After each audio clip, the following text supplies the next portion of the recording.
아브람은 조카 롯이 포로로 잡혀갔다는 소식을 들었을 때 망설이지 않았습니다.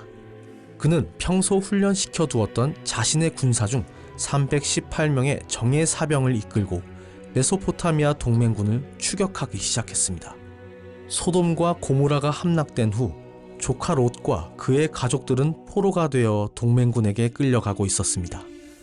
메소포타미아 동맹군은 전쟁에서 승리한 후 전리품과 포로들을 이끌고 북쪽으로 이동하고 있었습니다. 아브람의 군사 318명. 이는 메소포타미아 동맹군의 대규모 군대에 비하면 극히 적은 숫자였습니다.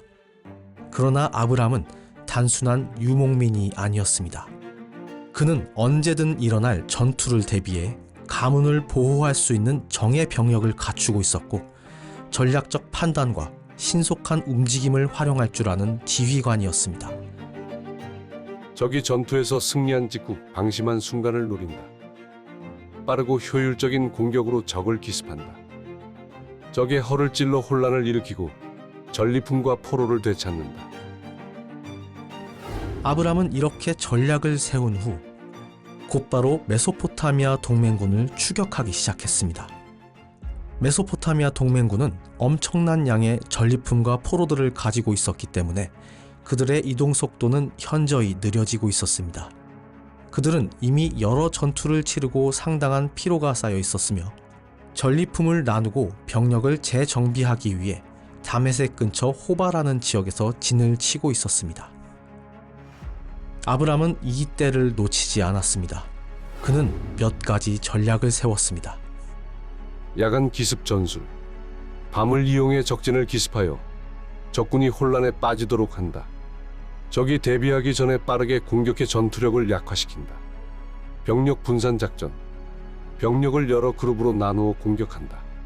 한 방향에서만 공격할 것처럼 보이게 한 뒤 다른 방향에서도 동시에 기습해 포위를 완성한다. 보급선 차단. 적군의 후방을 먼저 공격하여 보급을 끊는다. 병사들이 식량과 무기를 공급받지 못하게 만들어 전투력을 떨어뜨린다.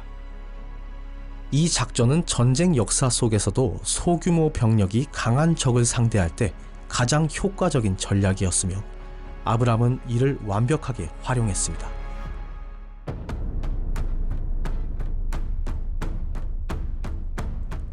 어둠 속에서 조용히 접근한 아브람의 병력은 적군의 후방을 기습하며 순식간에 병사들을 쓰러뜨렸습니다. 갑작스러운 기습에 당황한 적군은 혼란에 빠졌고 나머지 병력들은 우왕좌왕하며 제대로 싸우지 못한 채 흩어지기 시작했습니다. 아브람은 계속해서 공격을 이어가며 메소포타미아 동맹군의 본진까지 압박했고 결국 적군은 패배를 인정하고 도망치기 시작했습니다. 아브람의 승리는 철저한 기습과 전술적 판단 그리고 가장 중요한 하나님의 인도하심 덕분이었습니다. 삼촌이십니까? 정말 오신 겁니까? 그래, 롯, 널 두고 가만히 있을 수는 없었다. 하나님께서 우리 손에 이 전쟁을 맡기셨다. 전 너무 어리석었습니다. 소돔의 풍요가 전부인 줄 알고 그 땅이 내 가족을 이렇게 만들 줄은 몰랐어요.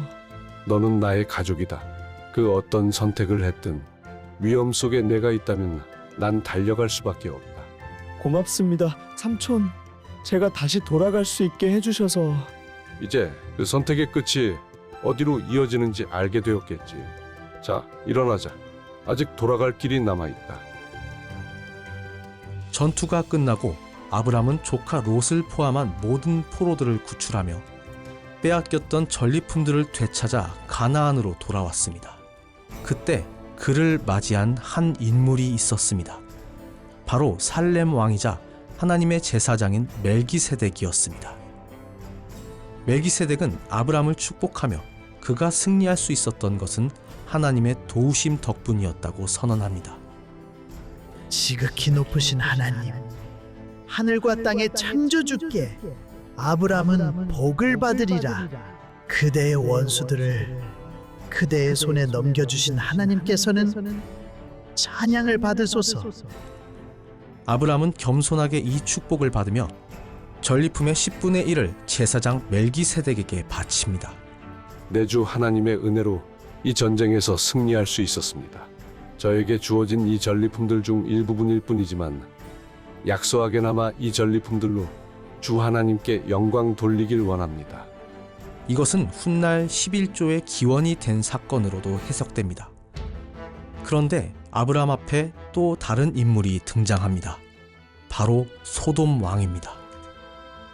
사람들은 내게 돌려주고 재물은 그대가 다 가지시오. 소돔 왕은 아브라함에게 전리품을 모두 가져가라고 제안했습니다. 그러나 아브라함은 단호히 거절합니다. 지극히 높으신 하나님, 하늘과 땅의 창조주께 맹세하건대 나는 왕의 것을 하나도 가지지 않겠습니다. 왕의 것은 실오라기 하나, 신발끈 하나도 가지지 않겠습니다. 아브라함은 세상의 부귀를 거절하고 오직 하나님의 공급과 정의를 신뢰하는 모습을 보였습니다. 그는 이 전쟁에 참여한 이유가 탐욕이 아니라 사랑하는 조카 롯을 구하기 위해서였음을 분명히 했습니다. 이 사건을 통해 아브라함은 진정한 믿음의 리더가 무엇인지를 보여주었습니다.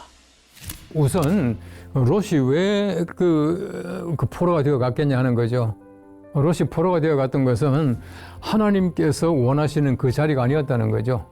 쉽게 말하면은 롯이 우리 세상의 아름다움, 세상의 풍요함, 또 좋은 어떤 그 목장, 초지 이런 거 보고 선택했다가 어려움을 당하는 거거든요. 여기 주시는 교훈이라고 하는 것은 결국은 우리가 하나님의 눈으로 세상을 바라보지 않고 사람의 눈으로 바라보고 선택한 그 잘못으로 말미암아 이것이 고난을 당하는 거예요. 이제 그럼에도 불구하고 하나님께서는 아브라함을 통해서 318명이라고 하는 군사를 보내고 다시 찾아오게 만드시는데 하나님 입장에서 볼 때는요, 절대 하나님께서는 악을 용납하지 않으셔요.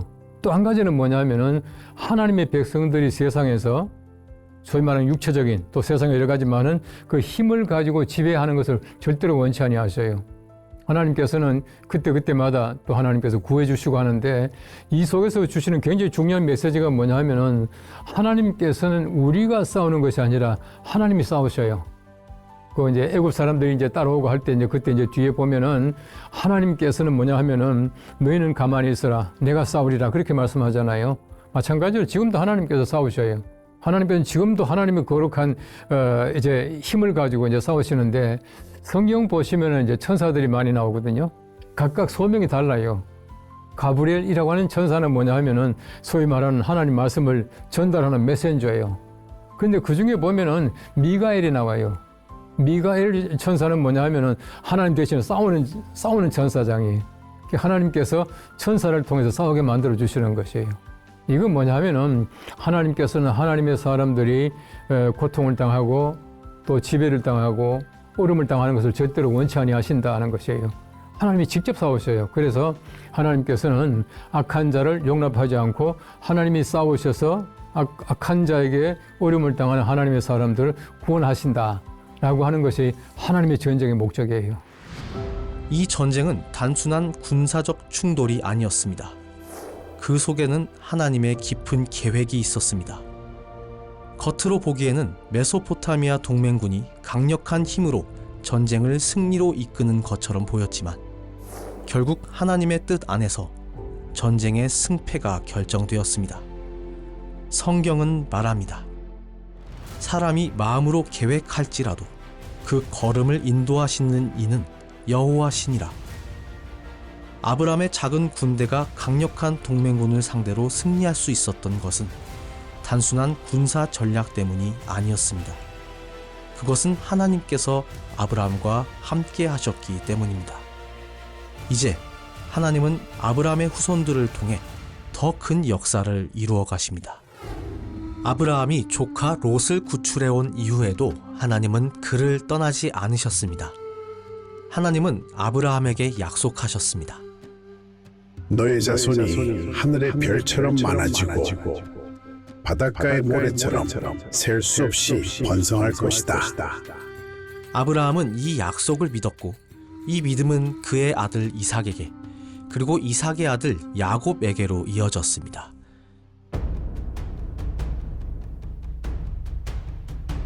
야곱은 파란만장한 삶을 살았습니다.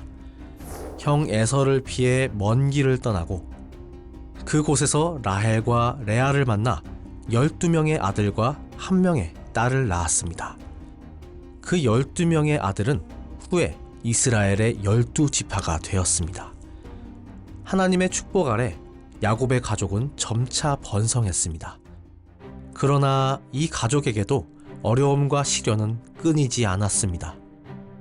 형제들 사이에 갈등이 생기고 사랑하는 아들 요셉이 팔려가는 슬픈 일도 겪어야 했습니다. 이제 됐다. 우리를 비웃던 꼼쟁이 오늘 이 자리에서 끝장을 내자. 얘가 죽으면 아버지의 편에도 이 녀석의 꿈도 모두 사라질 거야. 잠깐, 얘를 죽인다고 우리가 무슨 유익이 있겠어? 피를 흘리면 우리 손이 더럽혀질 뿐이야. 차라리 저기 오는 이스마엘 상인들에게 이 녀석을 팔자. 그래, 살려두자. 피를 흘려선 안 돼. 그래도 우린 이 녀석의 형제야. 아무리 그래도 얘를 죽이기까지 하는 건 너무 잔인해 보여. 살아는 있게 하자. 대신 우리 눈에서 안 보이게 노예로 보내버리는 거다. 하나님께서는 이 모든 일을 계획 속에서 인도하셨고 고난마저도 축복으로 바꾸셨습니다. 훗날 찾아온 극심한 기근으로 인해 이 가정은 삶의 터전을 떠나야 했습니다. 그리고 그들이 향하게 된 땅은 바로 요셉이 먼저 가서 기다리고 있던 이집트였습니다. 하나님은 이렇게 아브라함에게 하신 약속을 이루시기 위해 그의 후손들을 이집트로 인도에 가신 것입니다.